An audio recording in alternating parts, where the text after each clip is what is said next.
My name is James Pearson. I'm a predominantly traditional climber and boulderer, but now trying to become a sport climber. I'm 25, originally from England, but now living in Innsbruck, Austria, and loving every single moment of it. I began climbing officially around 15 or 16 years old, but before this, the thought and the act of climbing was something that came really naturally to me. I wasn't able to do it in a kind of official and proper sense. I would always climb trees and buildings and always be somewhere where a little kid shouldn't be. But it wasn't until I made some new friends at a different school, and their father decided to take me climbing one day, and completely fell in love. It was just, it was like slipping on a pair of perfectly made slippers. It was just, it really felt like the thing I was meant to do. And since then, every single day has been, it's been my life. I think the first time I trad climbed, I would be 17 years old. It was shortly after seeing the movie Hard Grit, which was quite a big cult film in the English climbing scene. It came out in '97, but I probably saw it first around, I don't know, early 2000s. And for me it was just, wow, this looks so exciting and so true to all the things that I held dear. I was really motivated to give it a go. The problem was I didn't know how. I didn't know how to trad climb, and the complicated thing is placing the protection, placing it well enough to know that you can be safe. And so I started very slowly. Well, I started very easily, but made a quite rapid progression. To me, I really enjoyed the place that trad climbing took me, to my own little world where everything else ceased to exist. It was just you and the rock, and for that few minutes that you were climbing a dangerous route, that was all that existed. There was no pressure, no worry, no stress. It was just easy. There are old climbers and there are bold climbers, like people that do dangerous, scary things, but there are not so many old, bold climbers. Yeah, I guess I would kind of agree with this, and it's something that I do think a lot about. You worry for the future. You try to assess the risks as best you can and decide what is sensible for you to do. But ultimately, when it comes down to it, we could get killed crossing the road, getting hit by a bus, or there's many idiot ways that you can die. I think if you wrap yourself in cotton wool, you live life with such a cautious viewpoint, you miss out a lot of the fun. So I'm certain that some of the things I do are dangerous and have the potential to end my life, but at the same time I'm quite confident in my own ability and my own ability to judge the risks. So I don't ever feel like I'm being reckless, and as long as you can keep this level where you don't feel like you're doing unnecessarily dangerous things, as long as you can justify the risk, for me I think this is okay. So during my trad climbing career, I made quite a lot of first ascents, especially on the gritstone around the Peak District, which is where I grew up. And for me, this was quite important. Not to want to sound arrogant in the slightest. It's not. Maybe it's a difficult way to say, but to kind of leave your own mark on history, not in a case of, wow, look what I did, look how incredible it is. More of just a case of so that people can look back and see your story, see how you developed, see the directions that you took in life and in your climbing life. And for me, the best way to do this was through making first ascents, through searching for and finding lines which, firstly, are very inspiring for you. Secondly, they're usually difficult. Looking for the solution, finally solving the problem and putting everything together to make this one beautiful achievement. So the entire Tschad expedition was the idea of Mark Sinnott. It was kind of his baby. I first found out about the expedition, first heard about it during a meeting with the North Face maybe two years ago. And this is a meeting where all of the athletes come from all around the world. We come together and we talk about ideas for expeditions for the future and plans for the next few years. And Mark had submitted a proposal to go to Tschad, and if I'm honest, I didn't exactly know where Tschad was, apart from it was somewhere in Africa, and I had no idea of what the climbing would look like, no idea how long it was for, but from having various dinners with Mark and hearing various tales from friends of his, it seemed like whenever you went on an expedition with Mark, it was always a good time. So my experience with the locals of Tschad was really not what I expected in the slightest.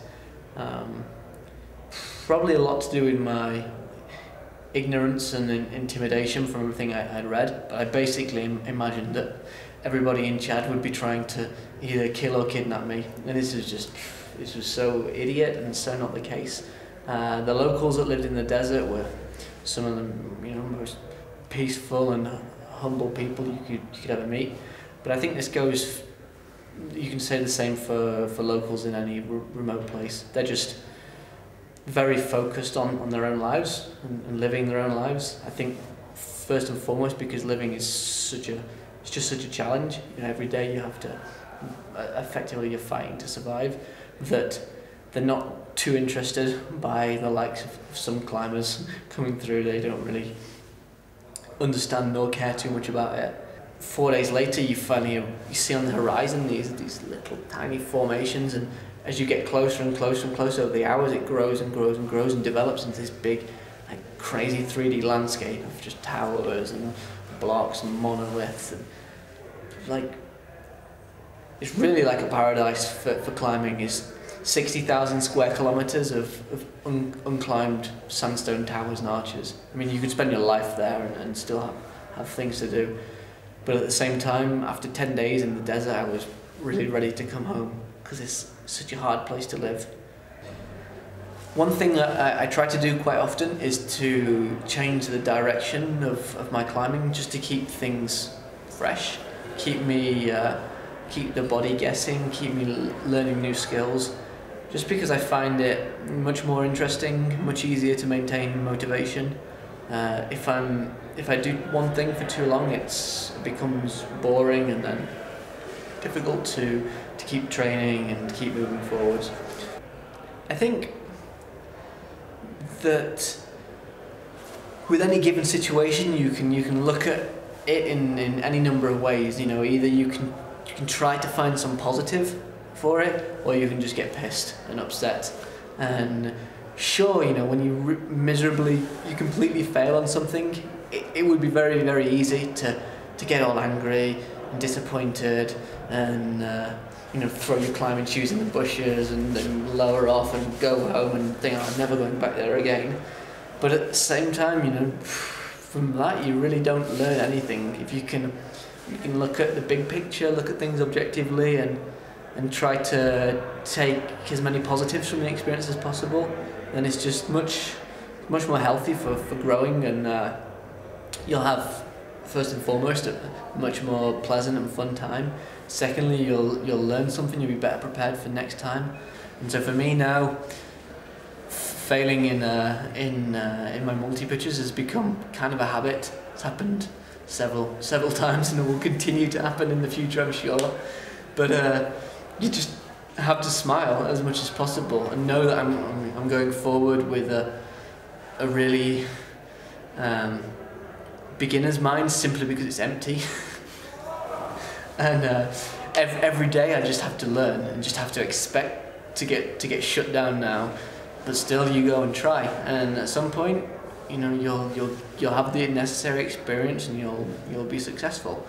And when you are finally successful, it will be so much more meaningful because of all the hard work you've had to put in along the way. And this is cool. I like the challenge. So I was living in Manchester before. I'd lived there for maybe a year and a half, 2 years, and now I realise what a horrible place it is. I didn't think so much at the time, just that I wasn't really enjoying each day, and I don't know. For me, it's important to be inspired by where you live. And in Manchester, this just wasn't happening. It's one of the wettest cities in England, so you wake up most days, the sky would be grey. I lived right in the middle of the city, so I couldn't see any countryside.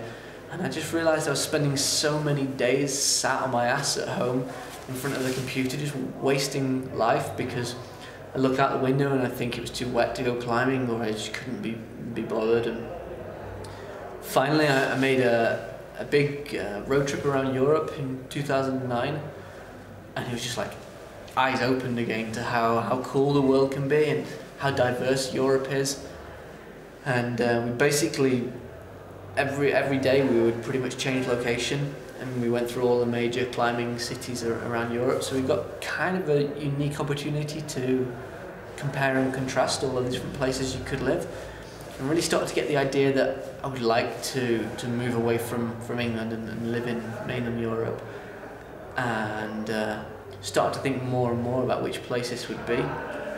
Came to Innsbruck and basically ended up having a nice party with some nice people, saw some nice girls, which was definitely a motivating factor at the time, and knew that it was home to some of the best competition climbers, the best boulderers, the best sport climbers, the best alpinists in the world.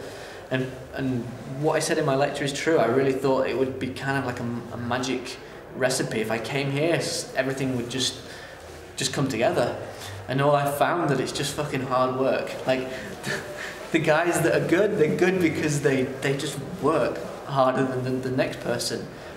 And I used to think I knew a little bit what training was in England, and I didn't have the slightest idea. And now I really still don't quite know what it is, but I have more of an idea, and it's just lots of hard work and pain and suffering. But then you go outside and you put it into practice on the rock, and you get to climb in these like amazing mountains every single day, where you wake up and you just look at the peaks, and it's just, you know, you're excited to be alive. And this is why I came to Innsbruck, like for this joy of living, and it's really one of the best decisions I think I ever made. Yeah, that's pretty much it. Yeah, my experiences at the St Anton Film Festival this year have been really pleasant. I didn't think too much about it before I came. I didn't put too many hopes and dreams on what it would be like, but really it's been super great. The guys in charge of organising everything have looked after me super well. The whole vibe around the festival just seems to be pleasant.